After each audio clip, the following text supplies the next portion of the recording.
स्वागत है आपका न्यूज 18 जम्मू कश्मीर लद्दाख हिमाचल में। मैं हूं विशाल और आप देख रहे हैं JKLH prime debate. Jammu Kashmir सुर्खियों में है।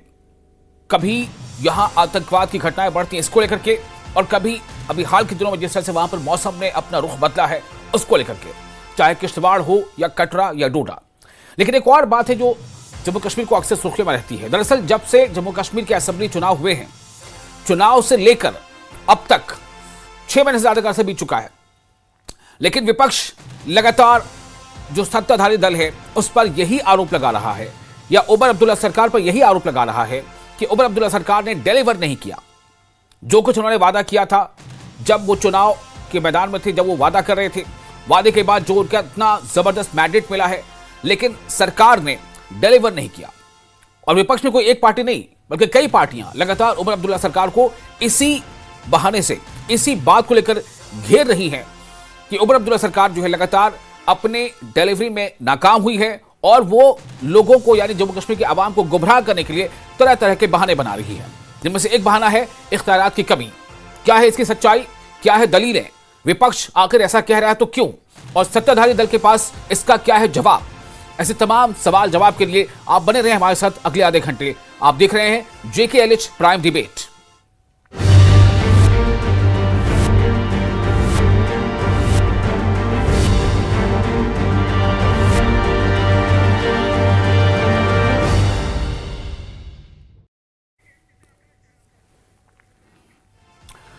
तो इस खास मौजू पर हम चर्चा करने के लिए हमारे पास एक अच्छा खासा पैनल मौजूद है। हमारे साथ है अभिजीत जसरोटिया, बीजेपी के स्पोक्स पर्सन है, रफीक राथर PDP के लीडर हैं, काजी इमरान नेशनल कॉन्फ्रेंस के स्पोक्स पर्सन है, और कुछ देर में हमारे साथ कपिल सिंह भी जुड़ेंगे जो कांग्रेस के स्पोक्स पर्सन है।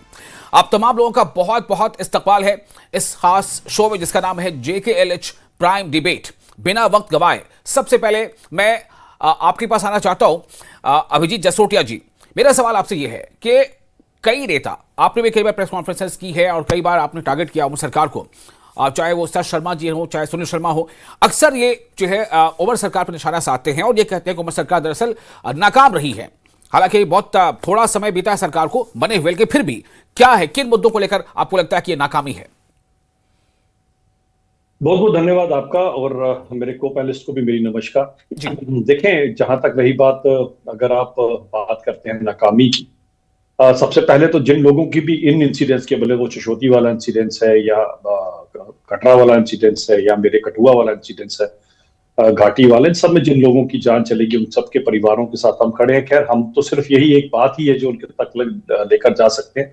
जो नुकसान हुआ वो उन्हीं का हुआ, जिसकी भरपाई शायद कोई भी नहीं कर पाएगा, चाहे वो आप किसी पैसे से बोले या किसी और चीजों से भी भरपाई नहीं हो सकती। लेकिन हाँ, जहां तक रही बात इन सब चीजों को देखने की, इसका संज्ञान लेने की जरूरत बड़ी मुझे महसूस हो रही है। और किस तरह से जो अभी खासकर उमर अब्दुल्ला सरकार ने अपना पलड़ा झाड़ कर, और उमर साहब ने अपना माउथ पीस यानी कि डिप्टी CM साहब को आगे कर कर, क्योंकि लफ्ज जो है वो उमर साहब के, बोल्ड डिप्टी CM साहब रहे हैं, तो आप समझ सकते हैं कि ये अपनी नाकामयाबी को छुपाने के लिए बहाने किए जा रहे हैं। जब आप कोई काम नहीं करना चाहते तो अंग्रेजी में कहावत है, a bad workman calls with his tools. अब ये बड़ी शुभ कहानी जो है थोड़ी सी पीछे जाती है। The water resources and management act 2010 Umar साहब ने बनाया था, इन्हीं की सरकार ने बनाया था। इसमें सेक्शन 75 थी, सेक्शन 76 में, जिसमें प्रोवाइड की गई थी क्लियर गाइडलाइंस के फ्लड बेसिन्स के अंदर, जो सेक्शन 75 के अंदर क्या आएंगे, कौन कौन से एरियाज हैं which are necessary to be expedite to declare them कि यहाँ पर ये फ्लड प्रोन हो सकता है। और इसी तरह से 76 के अंदर के रिवर बेसिन्स कहां पर हो सकते हैं और उनकी किस लेवल तक ये पानी जब आए तो जा सकता है। उसके ऊपर खैर 4 साल इन्होंने कोई काम नहीं किया, केवल एक्ट बनाकर रख दिया, जिसके फलस्वरूप ये रहा कि 2014 में जब सैलाब आए तो उमर साहब सिवाय लोगों के ऊपर ब्लड फेंकने के और कोई काम न कर पाए। आप अब चलता 2014 में बात, अभी 2025 की कर रहे हैं। बिल्कुल बिल्कुल, मैं उसके ऊपर भी उसके और आ रहा हूं। आज जो कुछ हुआ 14 के बाद भी तो सरकारें रही ना, चाहे जिस रुपए रही हो। बिल्कुल, मैं कहूंगा गैर जिम्मेदार। आज हमारा मुद्दा सिर्फ ये है कि उमर अब्दुल्ला सरकार जो अभी सरकार है, जो असेंबली की सरकार है, इस सरकार में अगर नाकामी है तो क्या है? विपक्ष के पास क्या है, क्या मुद्दे हैं, क्या बताना चाहता है विपक्ष, क्या आंकड़े हैं? मैं बताना नहीं, ये सबसे पहले तो ये जो सत्ता दल है, मैं उनकी बात करूंगा, जो समय रूलिंग पार्टी है, वो ये बताना चाहते हैं कि हम लोगों के पास कोई पावर नहीं है। पुलिस और उनको आपको छोड़ दीजिए, लॉ एंड ऑर्डर को, उसके अलावा बताएं आपके पास कौन सी पावर नहीं है? आपके पास हर एक पावर है। ये सारी की सारी चीजें आप काम नहीं करना चाहते हो, आपका कोई डिपार्टमेंट वहां काम नहीं करना चाहता, रेवेन्यू आपके पास है, आपके पास माइनिंग है, माइनिंग के चलते आपके अब डिप्टी सीएम साहब जो उसको कंट्रोल करते हैं, साल के अंदर क्या हालत की है माइनिंग का, आज किसी भी आपको नदी नाले में कोई पत्थर नजर नहीं आएगा। जो एरियाज हैं जो प्रोन थे, इन सब चीजों डैमेज हो सकता था, उन एरियाज के लिए आपने क्या किया? हमारे जम्मू के कितने सारे एरियाज थे, उनके लिए आपने क्या किया? चिचोती का इंसिडेंस हुआ तो आप 2 दिन के बाद वहां पर, 1 दिन के बाद पहुंचते हो, गाने सुनते हुए पहुंचते हो, और मेरे कठुआ में उसी टाइम पे आपदा हुई थी, वहां पर आपने जाने की जहमत भी नहीं की है। आज जब आपके ऊपर बातें आ रही हैं तो आप सारे का सारा एलजी एडमिनिस्ट्रेशन के ऊपर ठीकरा फोड़ रहे हैं। आपका कौन सा डिपार्टमेंट काम कर रहा है, जरा ये तो बता दीजिए लोगों को। आज म्युनिसिपैलिटी डिपार्टमेंट आपको बताएं, लोगों के घरों में पानी, ठीक है, ठीक है, I'll come to you, I'll come to you। घर के अंदर मैं फिर आपके पास आता हूं, मैं फिर काजी इमरान हमारे पास है, सीधे नेशनल कॉन्फ्रेंस स्पोक्स पर्सन के पास चलते हैं। नेशनल कॉन्फ्रेंस के स्पोक्स पर्सन काजी इमरान, हमले हो रहे हैं, कहा यह जा रहा है कि जो अब उमर अब्दुल्ला सरकार है वो नाकाम है, वो हर मोर्चे पर नाकाम साबित हुई है। आप कैसे इसको रिएक्ट करेंगे? सबसे पहले तो विशाल साहब शुक्रिया, आप प्लीज जरा नाम को करेक्ट कर लें। इमरान साहब आज कहीं अवेलेबल नहीं है तो उनकी जगह मैं आया हूं। आकाश वर्मा मेरा नाम है। अच्छा, ये जानकारी मुझे नहीं थी। जी जी जी बताएं।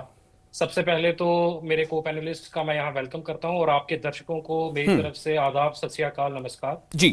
विशाल साहब, यहाँ पर जो बीजेपी के स्पोक्स पर्सन जसरोटिया साहब हैं, इन्होंने कुछ मुझे समझ में नहीं आता कि ये भारतीय जनता पार्टी वालों के लिए 2014 का से पहले का जो एरा था वो भी मैटर नहीं करता, 2014 से लेकर 25 के बीच में जब इनकी हुकूमत रही वो भी एरा मैटर, उसको भी इन्होंने डिसॉल्व कर दिया। आज ये सीधा 2025 पे आ गए और बड़ी अच्छी बात है, 2025 में इनको आना चाहिए, क्योंकि हाल ही में अभी जैसा कि आपने देखा कि जहां पर चशोती में जो एक क्लाउड बर्स्ट हुआ, वहां की अकाउंटेबिलिटी और वहां की रिस्पॉन्सिबिलिटी लेने के बजाय इनके जो लीडर थे वो रातों रात गए, क्योंकि इन्होंने यहाँ पर एक चीज मेंशन की कि उमर अब्दुल्ला साहब गाने सुनते सुनते वहां गए।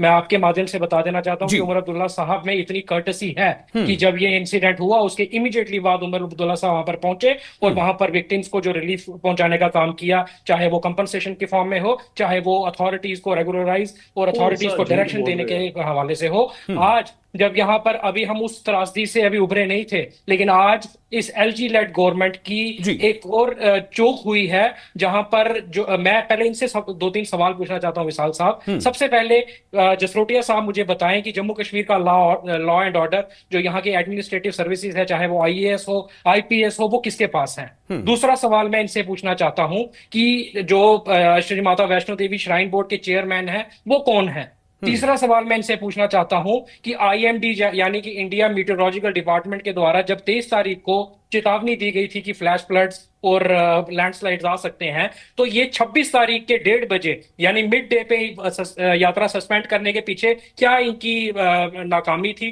क्या इनकी कमजोरी थी कि ये 3 दिन तक जो है वो यात्रा चलने दी और 26 तारीख को इन्होंने 1:30 बजे बंद की, जबकि सब कुछ बर्बाद हो चुका था। चौथा सवाल इनसे मैं पूछता हूं कि जो वहां पे जो सीईओ है हमारे श्राइन बोर्ड के, एलजी साहब के अंडर जो काम करते हैं, क्या ये उनकी जिम्मेवारी नहीं बनती थी? क्या एसओपीज को इतना स्ट्रांगली वहां पर इंप्लीमेंट नहीं किया जा सकता था कि हमारे जो श्रद्धालु वहां पर जा रहे हैं उनको रोक सके और ताकि उनकी जो जान है वो बच सके? मैं एक बात इनको ये कहना चाहता हूं। आकाश जी, मैं थोड़ा सा आपको रोकना चाहूंगा। एक सवाल सिर्फ जसरोटिया साहब से, अभिजीत जसरोटिया साहब, मेरा सिर्फ एक सवाल ये है कि क्या उमर अब्दुल्ला सरकार की नाकामी का जो ठीकरा आप लोग फोड़ना चाहते हैं कि वो नाकाम है तो क्यों है? क्या ये सिर्फ इसी किश्तवाड़ और ये कटरा वाले मुद्दे पर? मेरा सवाल सिर्फ ये है। देखिए सिर्फ उस मुद्दे के ऊपर नहीं, ओवरऑल ही जब से ये सरकार बनी है जो ये वादे किए उनमें कहीं पर भी खरे नहीं उतरे, कोई भी वादा निभा नहीं पा रहे हैं। इनसे जरा सिर्फ इतनी सी बात पूछिए कि 2014 के भी जब फ्लड्स आए थे तो क्या आईएमडी डिपार्टमेंट ने वार्निंग दी थी? आपने इवैक्यूएट करवाया था लोगों को उस समय? जब नेचुरल डिजास्टर होता है, कोई चीज होता है, तो उसके ऊपर आप उसके बाद क्या करते हैं? आप कहते हैं हमारे सीएम साहब वहां पर पहुंचे, रहे हमारे एलओपी तो वहां पर कितने दिनों से वहीं पर ठीक है, वो बात की बात है, वो कोई पहुंच रहा है, बाद में पहुंच रहा है, पहले हुआ क्या, जाने चली गई, वो बात की बात है, वो बात की बात है। रफीक राथर, मैं आपके पास आना चाहता हूं। अगर पीडीपी भी ये कहती है, एक नहीं कई बार कई मौके पर पीडीपी के नेता ये कह चुके हैं, अलग अलग नेता ये कह चुके हैं कि उमर सरकार जो है वो नाकाम रही है, जो वादे किए थे सरकार में आने से पहले आवाम से, जम्मू कश्मीर के आवाम से, वो वादे वो निभा नहीं रहे और इधर उधर की बातें कर रहे हैं। मैं आपसे जानना चाहता हूं रफीक राथर साहब, क्या आपका यानी पीडीपी का स्टैंड अभी यही है कि उमर सरकार नाकाम है या उमर सरकार में अभी बहुत कम अरसा हुआ है? क्या कहना चाहते हैं आप? देखिए विशाल जी, आप बदकिस्मती से जम्मू कश्मीर की सियासत आप इस डगर पर पहुंची है कि आज हम लाशें भी बांट रहे हैं कि ये आपकी वजह से हुआ, या उसकी वजह से हुआ, या तीसरे की वजह से हुआ। चाहे आपकी डोडा कश्तवार का वाका हो, कठुआ का वाका हो, या आज कटरा का वाका हो, जितने भी वाका थे, इसमें एक दूसरे पर जिम्मेदारियां डालने से बेहतर यह होगा कि हम देखें कि ओवरऑल जम्मू कश्मीर की हालत क्या है। चंद रोज कबल जब उत्तराखंड में इस तरह का एक हादसा पेश आ गया। देखिए रफीक राठौर साहब, यहाँ बात सिर्फ इस मुद्दे से जुड़ी नहीं है, सिर्फ इस मुद्दे से ये बात नहीं जुड़ गई है कि अभी जो कटरा में इंसिडेंट हो गया, ये बात ये चल रही है कि जब से उमर अब्दुल्ला सरकार बनी है, इतने अरसे में उसने अपने आप को डिलीवर नहीं किया है। वो चाहे उन वादों की भी बात इसमें आ रही है, आपकी खुद नेता उन वादों को याद दिलाते रहे कि भाई बिजली का बिल आपको कहां तक लाना था, अब माफ करना था, क्या करना था, आपको कितने सिलेंडर देने थे और आपको और कितनी नौकरियां देनी थी। तो मैं यही जानना चाहता हूं कि क्या पीडीपी भी यही मानती है कि सिर्फ इस मुद्दे पर नाकामी है, या फिर इस मुद्दे पर तो एनसी ने नाकामी का ठीकरा दूसरे पर फोड़ दिया। मैं जानना चाहता हूं कि नाकामी अगर है आपके पास, अगर पॉइंट है नाकामी, तो वो क्या है? मैं इसी पर आ रहा था एक्चुअली। अभी अभी अभी एक डिबेट से मैं उठ के आया हूं। मैं आपको बताना चाहूंगा, 8-9 महीने से हमारी नेशनल कॉन्फ्रेंस की सरकार है।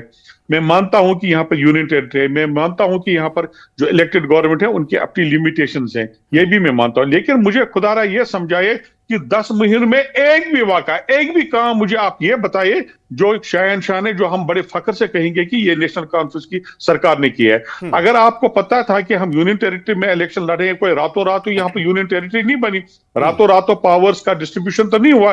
आपने बाजाबता पर एक यूनियन आकाश जी, आपके लिए चैलेंज है कि 8-9 महीने में जो भी वक्त गुजरा है, एक भी काम आप गिना दीजिए। ये चैलेंज आपके लिए है, जवाब संभाल कर रखिएगा, मैं आपके पास आऊंगा। जी राठौर साहब, continue.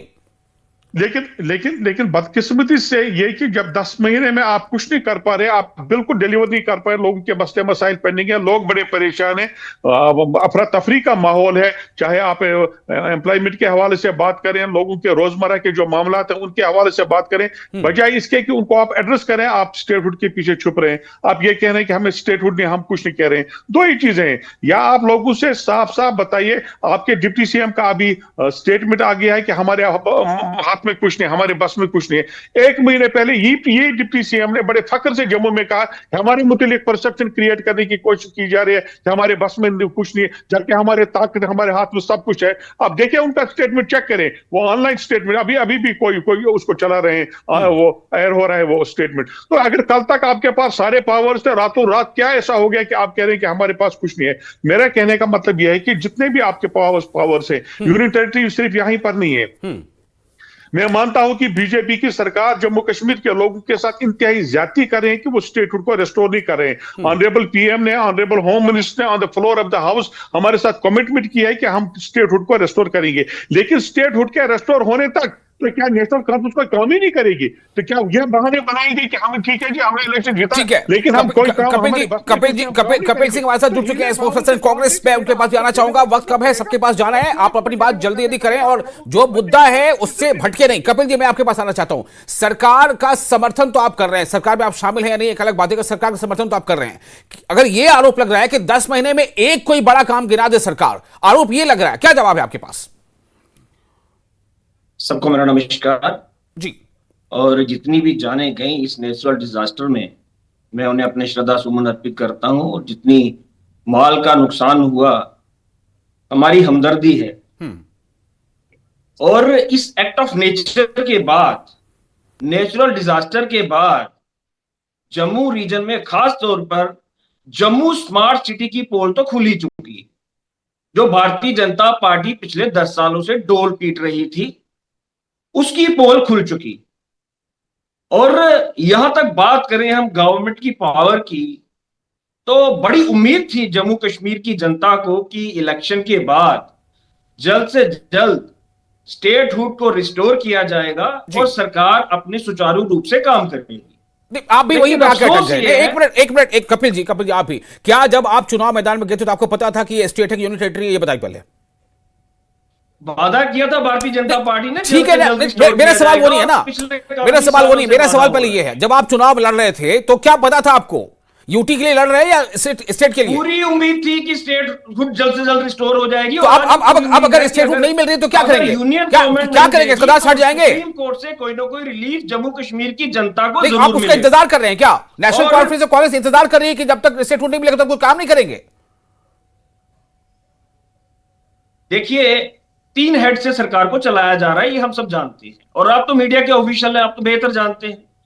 Law and order union home ministry से चलाया जा रहा है, एलजी एडमिनिस्ट्रेशन ऑपरेट कर रही है, और चीफ मिनिस्टर और उसकी सरकार के पास तो कुछ देने को है नहीं, क्योंकि अभी तक बिजनेस रूल सेटल नहीं किए गए, एडमिनिस्ट्रेटिव पावर्स जो है वो डिस्ट्रीब्यूट नहीं की गई, तो सरकार कहां से सुचारू रूप से चलेगी, जनता को रिलीफ कहां से मिलेगा?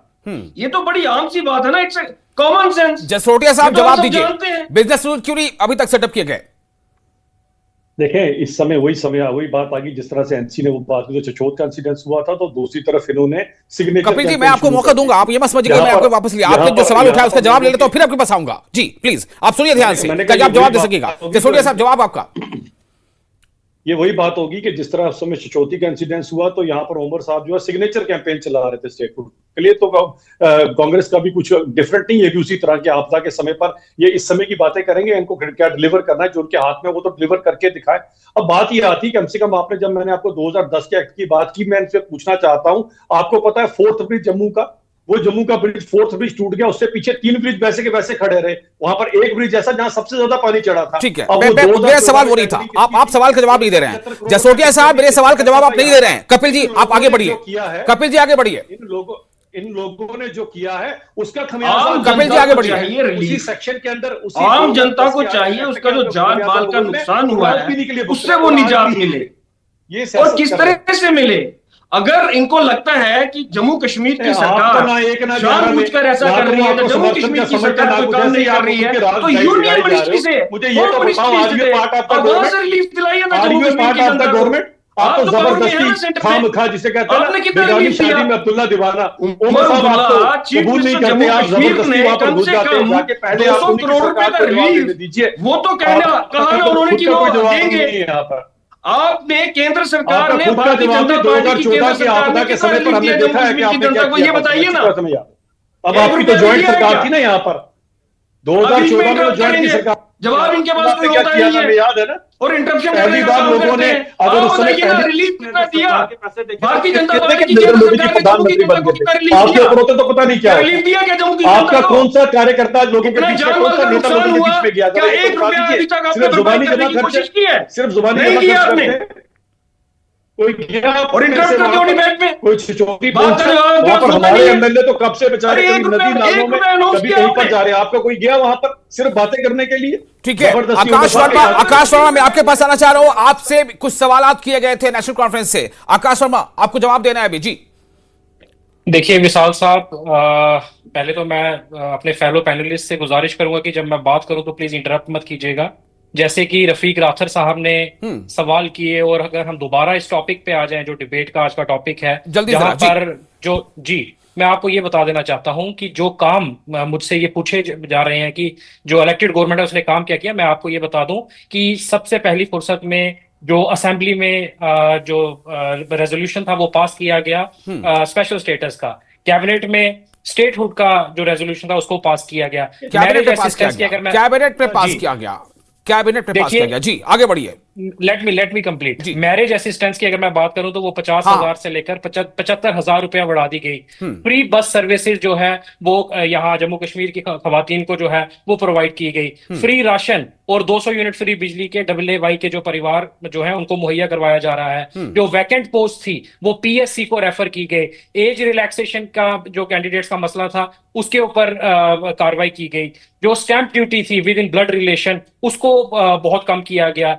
जो ये सारे काम जो हैं ये पिछले 8 महीने के फ्रेमवर्क में हुआ, जबकि यहाँ पर अपनी एक चुनी हुई जम्मू कश्मीर की सरकार को सही तरीके से काम करने नहीं दिया जा रहा है। अगर मैं जो यहाँ पर त्रासदी की अगर मैं बात करूं, जो हमारे बीजेपी के स्पोक्स पर्सन यहाँ पे इन्होंने कुछ यहाँ पे साइट किए हैं, कुछ रिमार्क्स रखे हैं, मैं उसके ऊपर अगर आज बता दूं कि ये कह रहे हैं कि जो इलेक्टेड गवर्नमेंट है वो फेल हो गई है। मैं इनसे पूछना चाहता हूं कि मेरे सवालों के जवाब तो दीजिए। लॉ एंड ऑर्डर किसके पास है? क्या आप ये बात समझ सकते हैं कि लॉ एंड ऑर्डर और एडमिनिस्ट्रेटिव सर्विसेज के बिना किसी एक रियासत को चलाने, मैंने इनसे पहले भी रिक्वेस्ट की थी कि don't interrupt in between, please let me clear my point of view, please let me put my remarks. Jasrotia साहब, I don't think you are there for a debate, please don't interrupt me. जो आज यहाँ पे त्रासदी हुई, आपको यहाँ पर उस मैं ये सरकार पूछना चाहता हूं, आपने लॉ एंड ऑर्डर जो की बात की जो है, पावर्स आप सिवाय वोट करते पुलिस, हैं आर्मी और हमारे उसके नेताओं के और कौन सा बावजूद भी चिशोती में मुझे आपने बताया जरा। लोगों को आपके बोल नेता के कहाँ कुएं थे? में फेंका, आप कहाँ चाहे थे? वो क्लाउड गाने सुन बर्स्ट रहे थे? चिशोती में हो,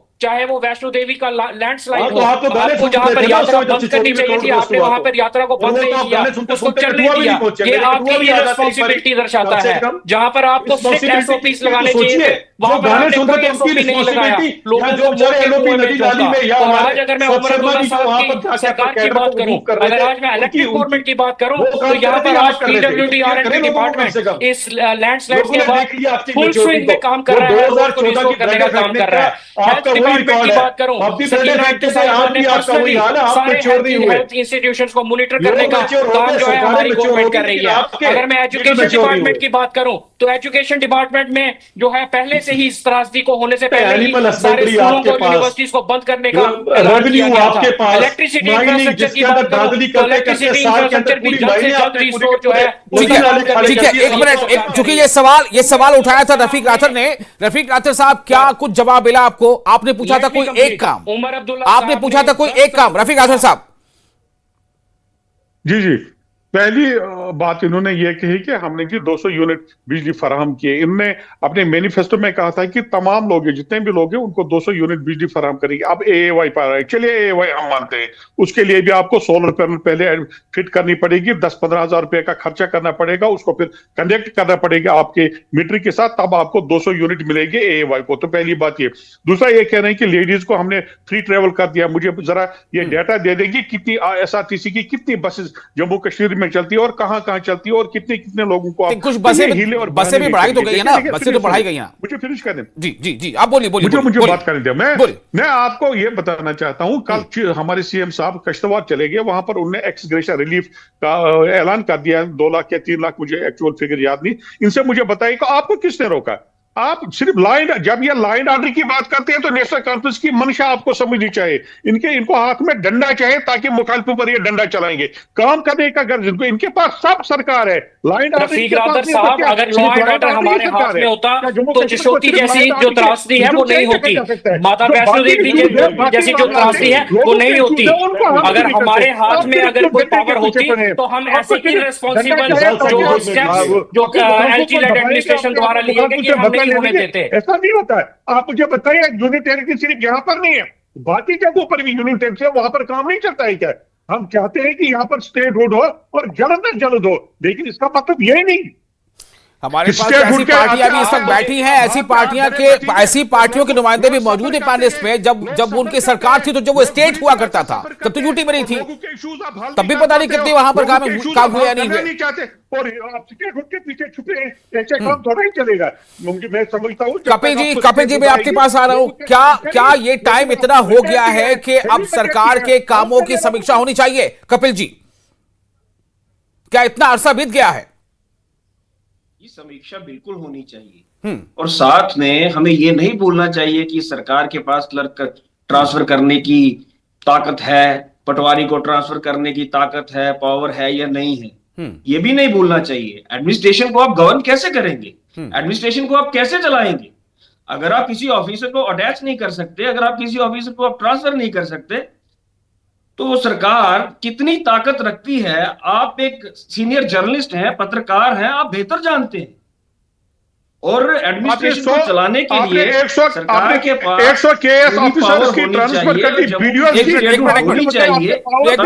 रफीक साहब उन्हें बोले दिए, मैं फाइनल कमेंट के सबको दूंगा 10 सेकंड में जितनी बात बोल सकते हैं बोलिएगा finally. Let him speak. Kapil ji continue. तो कहने का तात्पर्य यह है कि आज आपदा की घड़ी में भी भारतीय जनता पार्टी आरोप प्रत्यारोप की राजनीति कर रही है, और जो काम Bharatiya Janata party union government को कर देना चाहिए जम्मू कश्मीर के लिए, वो नहीं कर पा रही है। ना तो ये स्टेटहुड दे रहे हैं, ना ही इन्होंने कोई रिलीफ अभी तक अनाउंस किया है यूनियन गवर्नमेंट की तरफ से। चलो, जम्मू कश्मीर की सरकार ने जितना बन पड़ता था उतना तो किया कम से कम, और इनको चाहिए कि आज भी अपने नेताओं को गुहार लगाएं, अपनी यूनियन गवर्नमेंट से कहें, हम भी इनसे गुहार लगाते हैं, रिक्वेस्ट करते हैं कि आज आपदा की घड़ी में अवसर ना ढूंढे और जम्मू की जनता को ज्यादा से ज्यादा। चलिए ठीक है, आज का मौजू यही था कि नाकामी है छुपाना, पावर है महज एक बहाना। इस मौजू पर फाइनल कमेंट के लिए अभिजीत जी आपके पास मैं आ रहा हूं, 20 सेकंड दे रहा हूं आपको। अभिजीत जसरोटिया 20 सेकंड। देखें, सबसे पहली बात, इनको शायद पता नहीं होगा और शायद इनको जानते नहीं है कि माननीय गृह मंत्री जी कल ही यहाँ पर पहुंचने वाले हैं। उसके बाद जो यहाँ बेस्ट पॉसिबल रिलीफ और बेस्ट पॉसिबल उनको मदद दी जाएगी। एक बात जो इन्होंने कही कि हमारे पास क्लर्क ट्रांसफर करने की हमारे पास पावर नहीं है। सारे के सारे डीएमओ ट्रांसफर करके पूरे के पूरे नदी नाले आपने खाली कर दिए, जिसके कारण ये आपदा ने इतना विराट रूप लिया हुआ है। तो हमें ना बताएं कि आपके पास क्या पावर है क्या नहीं है। भाई साहब, आपके पास कहाँ पर होनी, आप तो जबरदस्ती उनके गले पे पड़े हुए हैं। वो तो आपको सरकार का हिस्सा ही नहीं मानते हैं, वो तो आपको सरकार का हिस्सा ही नहीं मानते। आप बेगानी शादी में अब्दुल्ला दीवाना मैं बेच दिए, इसीलिए दूसरे राज्य के ठेकेदारों को उसकी जिम्मेदारी कौन लेगा? 2014 का जो पुल बना था उसमें आपकी भी सरकार थी। सारे नदी नाले बेचने का काम भारतीय जनता पार्टी की सरकार ने किया, एडमिनिस्ट्रेशन ने किया, यूनियन गवर्नमेंट ने किया। उसकी जिम्मेदारी आप नहीं लेंगे। 8 महीने की सरकार में सारी जिम्मेदारी 8 ठीक महीने है, की। Time is running short. Rafiq Rather 20 second to you, 20 second final comment. देखिए मैंने पहले भी कहा और मैं फिर दोहराऊंगा, बीजेपी जम्मू कश्मीर के हवाले से सिंसियर नहीं है। देखिए, नेशनल कॉन्फ्रेंस पर मेरा सवाल यह है कि अगर ये स्टेटहुड दिन रात चलाते रहते हैं तो ये असेंबली में रेजोल्यूशन क्यों नहीं लाते? एक रेजोल्यूशन लाए ना, उस पर बीजेपी भी बात करेगी, कांग्रेस वाले भी करेंगे, हम भी करेंगे और देखेंगे इसका मुखालिफ कौन होगा, वो आइसोलेट हो जाएगा। बुनियादी इनकी नियत करने के लिए, अगर नियत होती तो इनने रेजोल्यूशन स्टेट असेंबली में रेजोल्यूशन होया होता और वहां पर एक ताकत थी असेंबली की, वहां पर 90 मेंबर नहीं, जब वहां से रेजोल्यूशन जाता पीएम और ऑनरेबल एचएम उस पर बात करते, उस पर सोचते, कंसिडर करते। लेकिन नेशनल कॉन्फ्रेंस सिर्फ स्टेटहुड के पीछे छुपना चाहती है, मामला हल नहीं करना चाहती है, इसको कंटिन्यू करना चाहते हैं। इसलिए मैं बार बार ये कहता हूं, अगर आप काम नहीं करना चाहते तो आपका कोई हक नहीं बनता है कुर्सी पर बैठने का। कोई हक नहीं बनता है कुर्सी पर बैठने का। इसको कैसे जस्टिफाई करेंगे, क्या जवाब देंगे? अशोक वर्मा, फाइनल आकाश माफ कीजिएगा, फाइनल कमेंट फ्रॉम यू जी। देखिए विशाल साहब, मैं सबसे पहले तो जो बीजेपी के स्पोक्स पर्सन है, मैं इनको ये बता देना चाहता हूं कि आप ही की जो हायर कमांड थी उनकी तरफ से ये हमें पार्लियामेंट में ये प्रॉमिस किया गया था, the first step is the delimitation, second step is the election and the third step is the statehood. आज भी हम उस स्टेटहुड के पीछे घूम रहे हैं। यहाँ पर इन्होंने अभिजीत जी जी, यहाँ पर नदी नालों की इन्होंने बात की। नदी नालों में इनका कहना है कि पिछले 8 महीने में पत्थर उठे तो ये ब्रिज टूटे। मैं इनसे पूछना चाहता हूं कि 2014 से लेकर 2024 तक जब ये यहाँ पर रूल कर रहे थे तो पंजाब से माइनिंग माफिया किसने लाया? जो पंजाब से लीकर माफिया किसके दौर में आया? जो यहाँ पर उसको यहाँ पर किसने लाया? आज 8 महीने में नदी नाले से पत्थर उठने से ब्रिज नहीं गिर रहे हैं। जहां तक रफीक राथर साहब का सवाल है, मैं इनको बता देना चाहता हूं कि आपकी जो लीडर थी महबूबा मुफ्ती साहिबा, उन्होंने तो भारतीय जनता पार्टी के सामने सरेंडर कर दिया। उन्होंने दरवाजे खोले थे। इस वक्त हमें अब इजाजत नहीं दे रहा है। बहुत शुक्रिया आप तमाम मेहमानों का, बहुत शुक्रिया। आप देख रहे थे जेके एलिच प्राइम डिबेट और आप बने रहे क्योंकि प्राइम डिबेट लगातार, इसके बाद भी जेके एलिच पे लगातार बड़ी और अहम खबरों का सिलसिला जारी रहेगा। इस वक्त एक